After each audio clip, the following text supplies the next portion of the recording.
Hello guys, मैं आपका स्वागत करता हूं आज की इस वीडियो में, जहां की हम स्टार्ट करने जा रहे हैं Indian polity by M Laxmikant.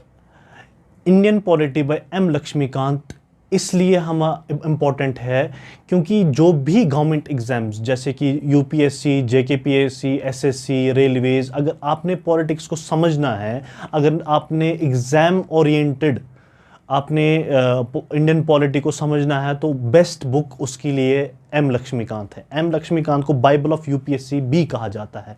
इसीलिए कहा जाता है क्योंकि इसमें आपको सब कुछ मिल जाएगा अकॉर्डिंग टू एग्ज़ाम पर्सपेक्टिव, आपको सब कुछ मिल जाएगा इसमें। अब हम इंडियन पॉलिटी को आज स्टार्ट करने जा रहे हैं। जैसे कि आपको पता ही है, इंडियन पॉलिटिक्स को हम बुक टू बुक कवर करेंगे, हम अकॉर्डिंग टू बुक ही पढ़ेंगे इसमें। आपको पता है कि पार्ट 1 में आपका कॉन्स्टिट्यूशनल फ्रेमवर्क आता है। कॉन्स्टिट्यूशनल फ्रेमवर्क का जो पहला यूनिट है हिस्टोरिकल बैकग्राउंड्स। अब हिस्टोरिकल बैकग्राउंड पढ़ना ज़रूरी क्यों है? हिस्टोरिकल बैकग्राउंड हमारे जो कॉन्स्टिट्यूशनल फ्रेमवर्क से पहले जो हमारा कॉन्स्टिट्यूशन बना, उससे पहले भी तो हमने जानना है ना क्या हुआ, कैसे हमारा कॉन्स्टिट्यूशन बना। हमें आज़ादी, आपको तो पता ही होगा कि मॉडर्न इंडिया में आपने ये तक पढ़ा होगा कि इंडिपेंडेंस कैसे मिली, क्या हुआ क्या नहीं हुआ, लेकिन हमने अब अकॉर्डिंग टू इंडियन पॉलिटिक्स इसको पढ़ना है कि कॉन्स्टिट्यूशन कैसे बना, उसके पीछे का बैकग्राउंड क्या था। अब ये सब चीज़ें आपको पता ही है। अब हमने इस हिस्टोरिकल बैकग्राउंड को 2 पार्ट्स में डिवाइड किया हुआ है, जैसे कि इंडियन पॉलिटी जो एम लक्ष्मीकांत में भी डिवाइड करके है। पहला पार्ट है द कंपनी रूल और दूसरा पार्ट है the crown rule.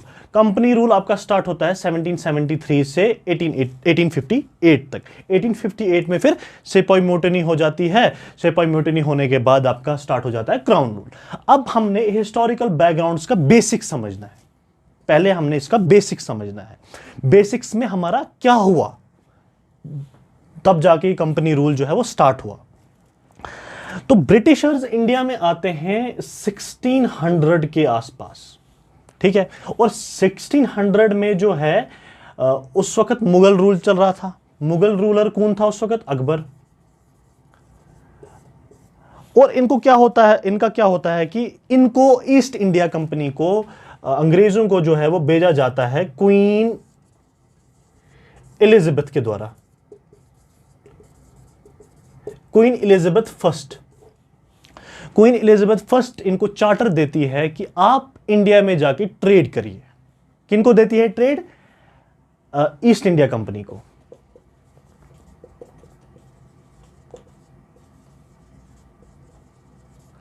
East India company को एक चार्टर दिया जाता है क्वीन एलिजाबेथ के द्वारा कि आप इंडिया में जाके ट्रेड करिए, ठीक है। तो क्या होता है कि 1765 में इनको दीवानी मिलती है। हम ऊपर से ही थोड़ा पढ़ेंगे क्योंकि आप ये ऑलरेडी मॉडर्न हिस्ट्री में ये सब चीज़ें कवर कर लोगे, तो हम उतना ही पढ़ेंगे जितना हमारे लिए ज़रूरी है इस वीडियो में। इंडियन पॉलिटिक्स का जो हिस्टोरिकल बैकग्राउंड समझने के लिए जो हमें ज़रूरी है, वो चीज़ें हम इसमें पढ़ेंगे। 1765 में दीवानी मिलती है ईस्ट इंडिया कंपनी को। अब ये दीवानी मिलती क्यों है? बैटल ऑफ बक्सर, ये आप लोगों ने पढ़ा होगा कि बैटल ऑफ बक्सर होता है,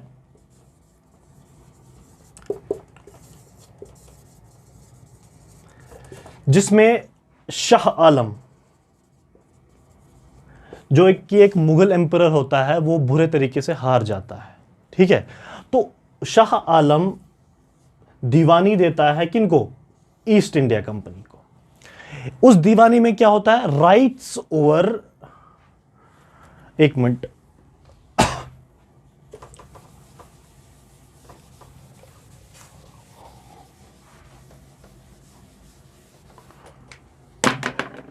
एक दीवानी दी जाती है।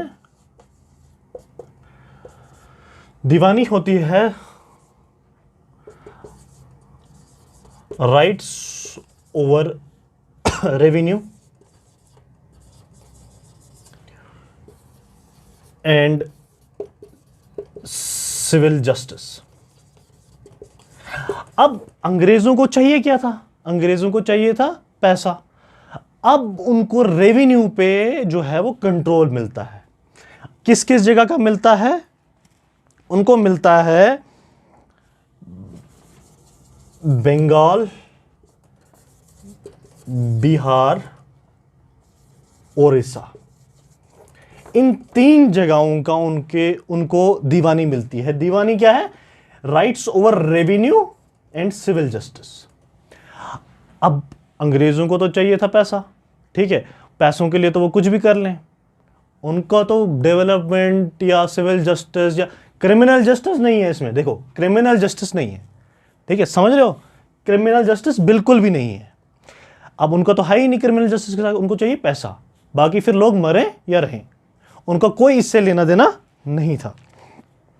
तो फिर क्या होता है कि 1858 में होता है सिपाही म्यूटिनी, ठीक है, जिसको हम 1857 भी कह सकते हैं। 1857 to 1858 चला था। 1857 में जैसे कि उनके अपने ही सिपाही जो थे, जो कि इंडियन सिपाही ईस्ट इंडिया कंपनी में काम कर रहे थे, तो वही उनके खिलाफ हो गए, सिपाही म्यूटिनी, ठीक है, वही उनके खिलाफ हो गए। क्यों? क्योंकि उन्होंने उनके रिलीजियस सेंटिमेंट्स को हर्ट किया था, उन्होंने उनके क्या बोलते हैं इसको, कि बहुत सारी चीज़ों को हर्ट किया था। मुस्लिम्स थे उनके, ये आपको पता ही होगा 1857 के जो भी कॉजेज़ थे वो क्या थे, वो आपने हिस्ट्री में पढ़ा ही होगा। तो अब इसके बाद क्या होता है कि हमारी 1946 को हमारा एक कॉन्स्टिट्यूशनल जो है, जो हमारी कॉन्स्टिट्यूएंट असेंबली बनाई जाती है, ठीक है। हमारे देश में कॉन्स्टिट्यूशन को बनाने के लिए, एक देश जब बनता है तो उसको कॉन्स्टिट्यूशन चलाने के लिए, उसके चलाने के लिए कॉन्स्टिट्यूशन होना ज़रूरी है। कॉन्स्टिट्यूशन बनाने के लिए कॉन्स्टिट्यूएंट असेंबली बनाई जाती है, कॉन्स्टिट्यूएंट असेंबली बनाई जाती है। तो कॉन्स्टिट्यूएंट असेंबली बनाने के बाद ये जो कॉन्स्टिट्यूशन है वो फोर्स में आता है 1950 26 जनवरी को। हम रिपब्लिक डे इसीलिए बनाते हैं, 26 जनवरी 1950 में जो है ये फोर्स में आता है, ठीक है। तो अब हमारा स्टार्ट होता है कंपनी रूल। मैं ये समझ रहा हूं कि आपने अपने सामने एम लक्ष्मीकांत की इंडियन पॉलिटी जो है वो खोल के रखी हुई है, क्योंकि मैं आपको उसी के अकॉर्डिंग पढ़ा रहा हूं, उससे इधर उधर बिल्कुल सा भी नहीं जा रहा, जो उसके अकॉर्डिंग है वही पढ़ा रहा हूं आपको। अब द कंपनी रूल से हम स्टार्ट कर रहे हैं, जो कि 1773 से स्टार्ट होता है 1858 तक। अब इसमें क्या है कि रेगुलेटिंग एक्ट ऑफ 1773 जो है वो पास किया जाता है क्वीन एलिजाबेथ के द्वारा।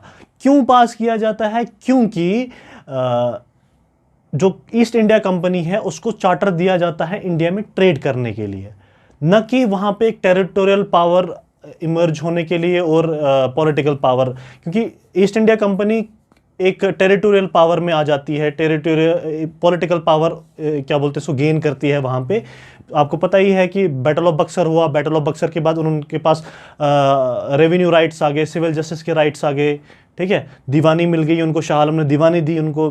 तो अब ये चीज़ें तो कंट्रोल करनी थी ईस्ट इंडिया कंपनी की, इंग्लैंड में इन्होंने क्राउन जो क्वीन एलिजाबेथ थी, तो उन्होंने क्या किया कि कंपनी के ऊपर नकेल कसने के लिए क्वीन एलिजाबेथ ने रेगुलेटिंग एक्ट ऑफ 1773 को पास किया। उसमें क्या होता है कि जो भी कंपनी में, जो इंडिया में रूल होगा, उसको सेंट्रलाइज करने के लिए उन्होंने क्या किया कि गवर्नर ऑफ बॉम्बे और गवर्नर ऑफ मद्रास को इंफीरियर बना दिया, और उन्होंने अपग्रेड किया गवर्नर ऑफ बंगाल की जो पोस्ट है उसको अपग्रेड करके गवर्नर जनरल ऑफ बंगाल बना दिया, जहां पे उन्होंने लॉर्ड वैरन हेस्टिंग को पहला गवर्नर जनरल ऑफ बंगाल बना दिया। ये गवर्नर जनरल ऑफ बंगाल जो था, ये गवर्नर जनरल ऑफ इंडिया की तरह काम कर रहा था वहां पे। तो उसके लिए एक एग्जीक्यूटिव काउंसिल बनाई गई 4 मेंबर्स की, ठीक है, 4 मेंबर्स की एग्जीक्यूटिव काउंसिल बनाई गई। अब ये एग्जीक्यूटिव मेंबर जो इसमें 4 मेंबर्स थे वो क्या काम करते थे? गवर्नर जनरल ऑफ बंगाल सारा काम तो एक साथ नहीं करता, ठीक है। अब गवर्नर जनरल का काम क्या था कि क्वीन एलिजाबेथ को रिपोर्ट करना, ठीक है, इंग्लैंड में जाके रिपोर्ट करना। क्यों रिपोर्ट करना? क्योंकि अब 3 गवर्नर्स को उनसे रिपोर्ट तो नहीं ले सकती थी क्वीन एलिजाबेथ। इंग्लैंड में क्वीन एलिजाबेथ 3 अलग अलग गवर्नर से रिपोर्ट नहीं ले सकती थी। वो चाहते थे कि एक ही बंदा हो, उसको ही पावर मिले, सबसे ज़्यादा पावर मिले, और उसी से ही रिपोर्ट ली जाए बाकी सारी प्रेसिडेंसीज की। क्योंकि बॉम्बे प्रेसिडेंसी और मद्रास प्रेसिडेंसी ये दोनों बहुत इंपॉर्टेंट प्रेसिडेंसीज थी।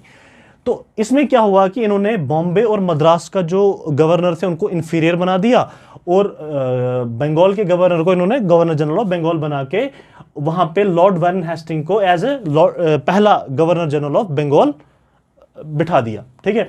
और उसको वहां पे हेल्प करने के लिए एग्जीक्यूटिव काउंसिल बना दी गई 4 मेंबर्स की, ठीक है, जो कि उसको हेल्प कर रहे थे काम करने में।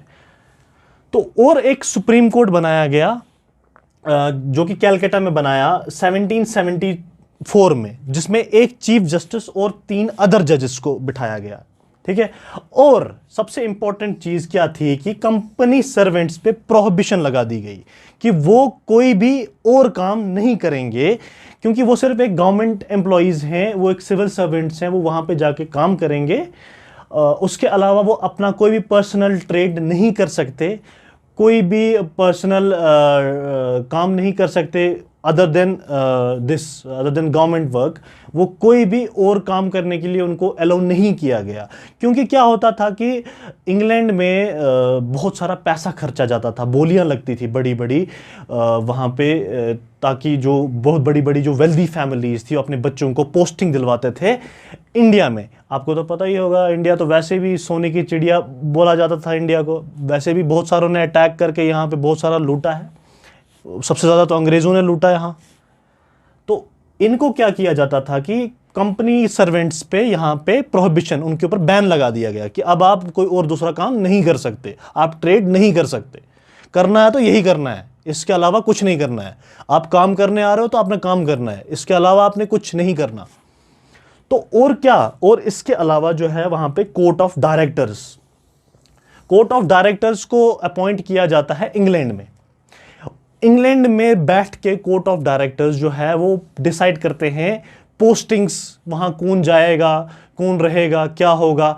मतलब वो एक किस्म से ईस्ट इंडिया कंपनी को कंट्रोल करने के लिए कोर्ट ऑफ डायरेक्टर्स को बिठाया जाता है, जो कि कोर्ट ऑफ डायरेक्टर्स फिर क्वीन को रिपोर्ट करते हैं। कोर्ट ऑफ डायरेक्टर्स का काम होता है पूरा नकेल कस के रखना, किनकी? ईस्ट इंडिया कंपनी की। तो आज की वीडियो में इतना ही। अब हम नेक्स्ट वीडियो में और आगे जितने भी एक्ट्स हैं उनकी बात करेंगे। चलें, थैंक यू।